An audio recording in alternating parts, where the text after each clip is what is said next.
Hubo festejos, sí, como les dije, festejos en algunos sectores más involucrados con la pseudopolitización. Algunos más recatados hablaron de conmemoración. Otros apostaron a escribir algunas líneas recordando a los que no están. Y yo quisiera hablar de Chubut. Chubut como expresión de una resistencia que lleva mucho tiempo, tal vez 20 años. Chubut, no por el incendio de la Casa de Gobierno, que no es del gobernador. Entiendo que la Casa de Gobierno es del pueblo. Y el pueblo, hace muchos años atrás, logró que un plebiscito, algo escasamente normal en este país, un plebiscito, que sería normal, cuando hay algo que genera todo tipo de incomodidad y resistencia, bueno, se hizo, y se dijo no al extractivismo más que a la megaminería.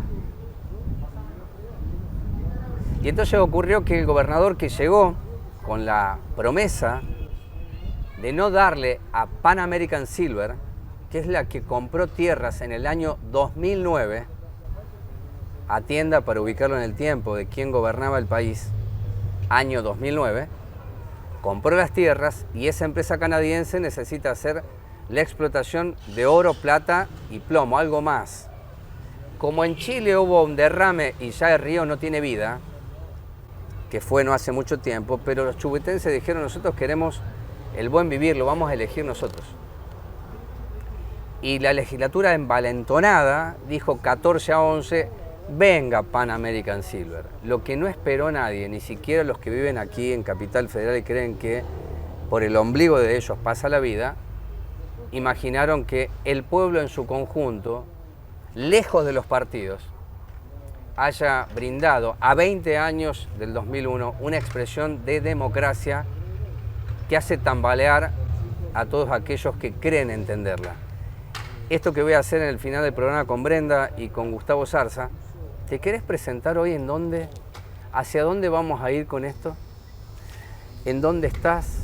Hablemos del comité un segundo para ubicarnos. A Gustavo lo conozco hace 20 años. Hemos atravesado distintas instancias juntos. Y le propuse que habláramos de Chubut porque él entiende la Argentina y entiende la secuencia latinoamericana y mundial, te diría, ¿no? Bien, Rubén, muchas gracias por estar aquí en el programa, por tu invitación. Mira, estoy participando en el Comité Romero, que está dentro del marco de lo que sería el Servicio Internacional Cristiano, que tiene una iniciativa a nivel, yo diría, latinoamericano y mundial, y que toca profundamente estos temas que están enrolados, vamos a decir, en el modelo extractivo que se viene aplicando sistemáticamente en varios países, con consecuencias nefastas. Tienen distintas características los modelos extractivos, ¿no? Cuando hablamos de agronegocio, cuando hablamos de la megaminería. Así que te voy a comentar, este programa seguramente lo vamos a compartir con distintas iniciativas que se están desarrollando, así que va a tener un plus internacional, porque ya estuve hablando con compañeros que estarían dispuestos a llevarlo. ¿Vos qué escuchaste de Chubut? ¿Qué viste estos días? Te hago la pregunta a vos como compañera. ¿Te sorprendió algo y qué es lo que te sorprendió? No me sorprendió porque es una lucha que viene arrastrando 20 años, como lo dijiste en principio, pero que tuvo punto final esta semana, donde después de 2 días se rechaza lo que en principio se había aprobado. Claro, ¿y eso? En realidad yo creo que acá Chubut fue uno de los pioneros en articular la información del daño que provoca la megaminería. Para decirlo rápidamente, la megaminería es un modelo extractivo de consecuencias en muchos casos irreversibles, porque se utilizan cócteles de químicos, porque alteran absolutamente todo lo que es el agua, el aire y la tierra. Es decir, que los daños que provocan a mediano y largo plazo son imprevisibles. Y creo que la ciudadanía y los pueblos, los diferentes lugares de Chubut, tenían muy en claro lo que se estaba jugando con esto. Lo que no los tienen en claro es la clase dirigente. Por eso decía que la expresión de Chubut es una expresión apartidaria.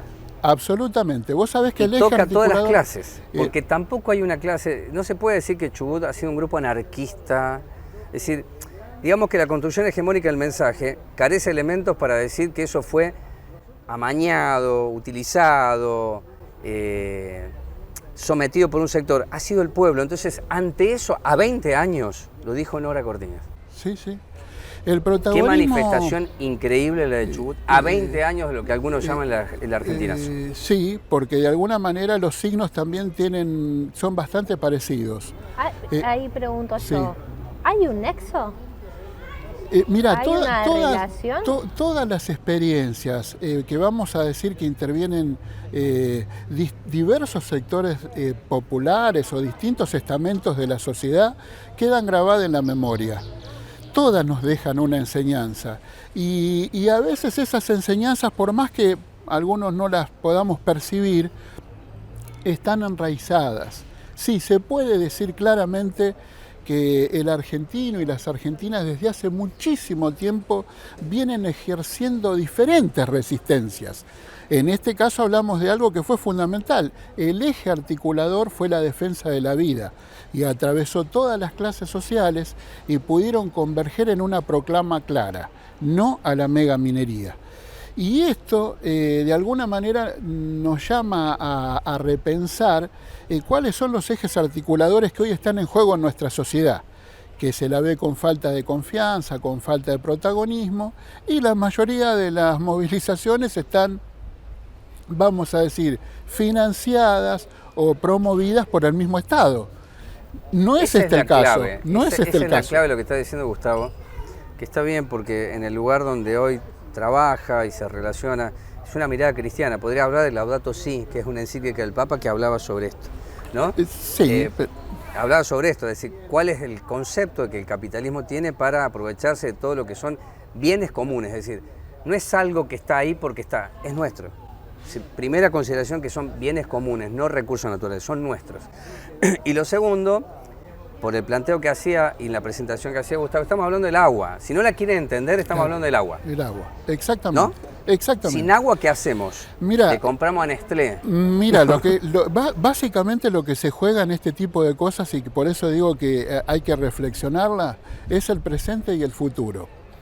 En una sociedad vertiginosa que lo único que ve es el presente, que somos, a partir de la incertidumbre que existe, que tenemos hoy todos, tenemos una enorme dificultad para soñar un futuro. Yo creo que en estos casos prevalece la defensa del presente y del futuro. Es el cuidado a los que vienen, es qué le dejamos. Que es una pregunta básica que esta sociedad tiene problemas, no se la puede responder a esa pregunta. Porque así como hablamos de defender la vida, estamos hablando, a través de la defensa del agua y del ambiente, tendríamos que hablar de una vida digna. Un ejemplo, percibo yo que nosotros estamos ante una sociedad que todavía no llega a cubrir intereses de los derechos animales. Una vida digna con agua potable. Sí, claro. Lo que te acabo de decir es que una sociedad que no llega todavía a cubrir los intereses de una vida de derechos de animales, ni siquiera te digo derechos humanos. No tenemos cubierta la comida, no tenemos cubierto el techo y no tenemos cubierto el trabajo. Y yo escucho mucho relato, mucho discurso de los derechos humanos, y la verdad que cuando vos mirás datos estadísticos que podemos vincular al salario, al empleo, estamos condenando a millones y millones de compatriotas a vivir como un animal. Hay un factor que quería compartir con la audiencia y con ustedes, por supuesto, que para mí es el más significativo. Yo conocí parte de lo que sucedió en Háchal, en San Juan. Recuerdo a Cristina Fernández de Kirchner anunciando los estados mineros, estaba Gioja en aquel momento, y se hace una cobertura, Telefe hace una cobertura, en donde en Háchal, que es una localidad, abrían la canilla y no salía agua, ¿no? Saben que en Chubut, una de las premisas que la clase dirigente había propuesto es que hay localidades tan pobres que la única posibilidad tiene que ver con la extracción. Y entonces que el pueblo diga, no quiero eso, es decir, no quiero espejos de colores, no quiero los 90, no quiero el relato, quiero la vida, es algo fenomenal. Porque pone en jaque al relato, a la dependencia del Estado, Porque yo creo que allá hay trabajadores estatales marchando. ¿Qué se piensa? ¿Que fueron de acá? No, si la izquierda llegó tarde allá. De todos lados salieron. Pues están diciendo, sí queremos la vida. Y el salto cualitativo es que, es lo que decía Gustavo, es ahora y el mañana. Mi presente puede ser una porquería. Ahora tengo que pelear para que el futuro de mi hijo, que será su presente, sea distinto a esto. Exactamente. Y eso es muy cristiano. Mirá lo que te digo. Yo creo que es un momento, siempre lo reflexiono, nosotros tenemos que ser como, no solo decir cosas de la política incorrecta, ¿no? O sea, que molesten a propios y ajenos, porque estamos en una época, cuando yo te digo que el Estado está financiando sus propias movilizaciones, es un tema absolutamente grave. Porque estamos convirtiendo una democracia absolutamente dependiente de presupuestos que suben y bajan, se manejan como quieren, y que no tienen nada que ver con aquella vieja concepción de querer transformar algo. Esto se parece más al status quo que a otra cosa. Entonces acá hay que reflexionar mucho. Si ponemos por delante el presente y el futuro, habría que remover bastantes bases de pensamiento que hoy están cuasi adaptadas a esta realidad, que naturaliza absolutamente todo, desde el delito más despiadado hasta la concentración más absoluta de riqueza. Hoy le preguntaba, y se lo voy a hacer al aire a Brenda, en el 2001, ¿cuántos años tenía Brenda? 6 años. 6 años.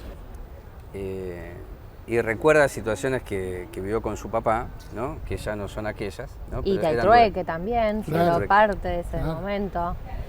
Claro. Nosotros tenemos un problema que en vez de tomar el futuro por asalto, como se decía, nosotros retrocedemos. Nosotros vamos retrocediendo. La capacidad de pensamiento, y hablo de todos los sectores, todos los sectores institucionalizados hoy no les cree nada a nadie. Y eso es súper sano. ¿En quién vas a creer? ¿En la justicia? ¿En la política? ¿En la cuestión gremial? No, hay que revisarnos realmente. Y yo no digo hay que dar certezas. Es una época de poner en duda muchas cosas y reflexionarla. ¿Para qué queremos hacer política? ¿Para sumarnos algo que ya está dado y que las cifras año tras año nos indican que empeora?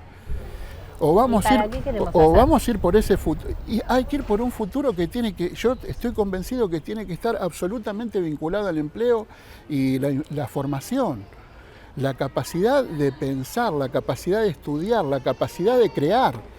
Y eso se estimula a partir de proyectos que tienen que ver desde lo científico hasta aprender a escribir y leer. Hoy estamos ante problemas tan graves como leer y escribir.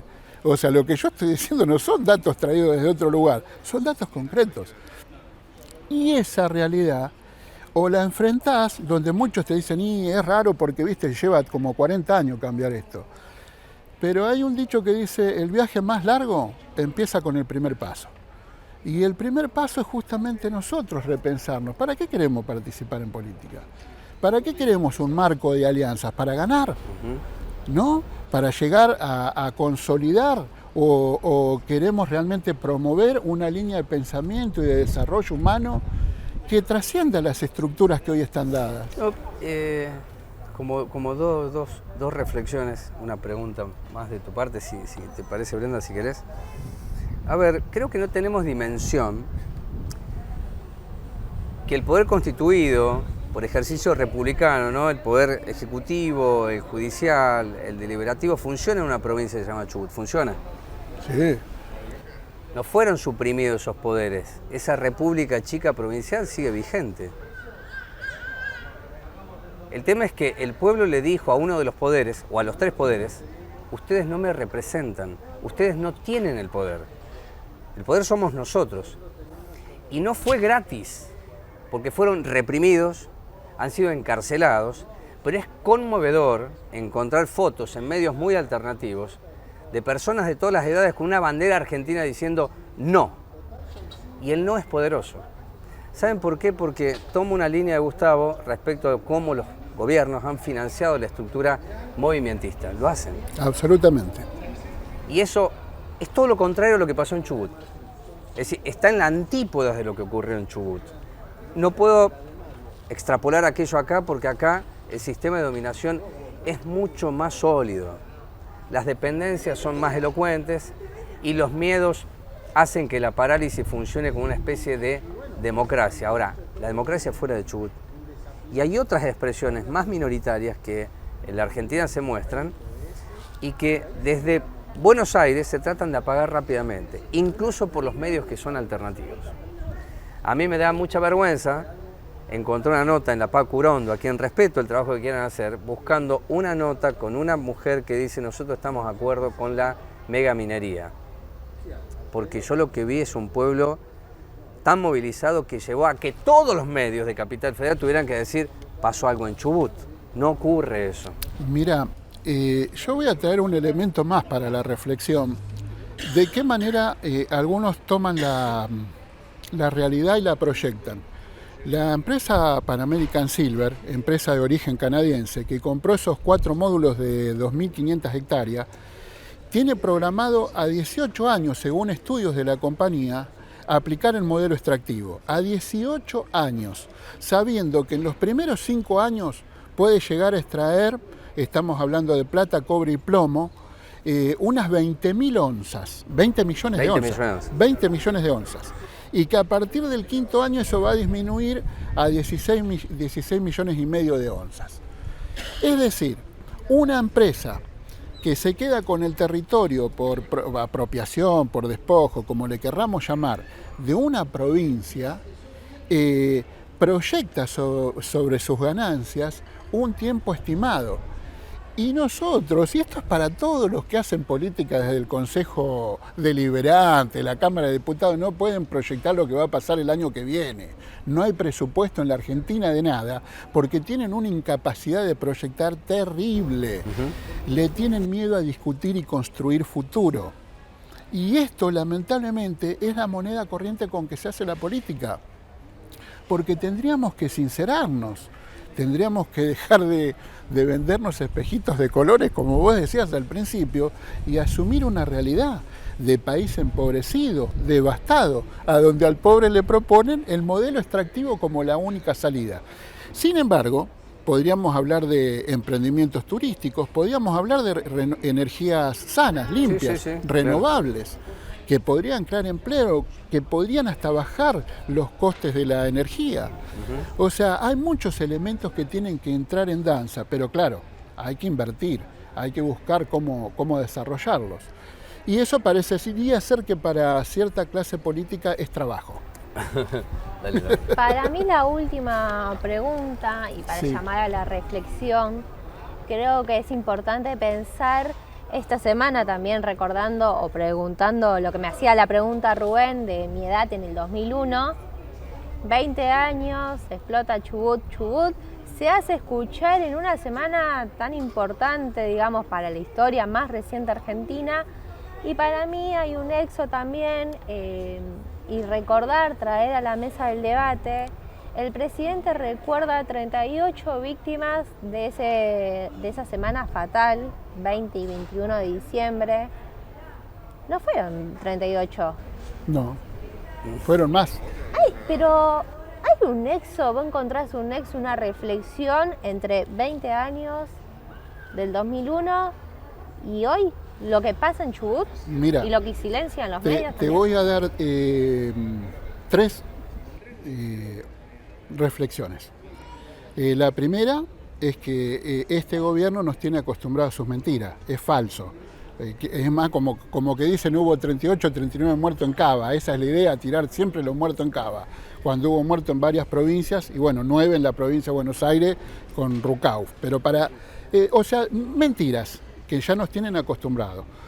La otra reflexión tiene que ver con el pueblo de Chubut se levanta y tiene que ver con toda su trayectoria de protagonismo y tiene que ver con el 2001 también. Ese hilo que decíamos, ese vaso comunicante que está inscripto en la memoria. Y la tercera reflexión tiene que ver con, vos fijate cómo actúa el pueblo chubutense convirtiéndose en protagonista de su propio futuro y cómo actúa la clase política argentina. ¿Qué respuesta le dio? Hoy probablemente ya caduque la ley de humedales. La ley de humedales también va en defensa del ambiente, pero ahí no participa el pueblo. Eso está durmiendo en los cajones del Congreso. Y se utilizó en la campaña. Eso duerme, fue parte de la consigna de campaña. Eso está durmiendo en las manos de los políticos que prometieron que volvimos para cambiar, volvieron para hacer lo mismo que hicieron siempre, cajonar o vetar las leyes que defienden la vida y el ambiente.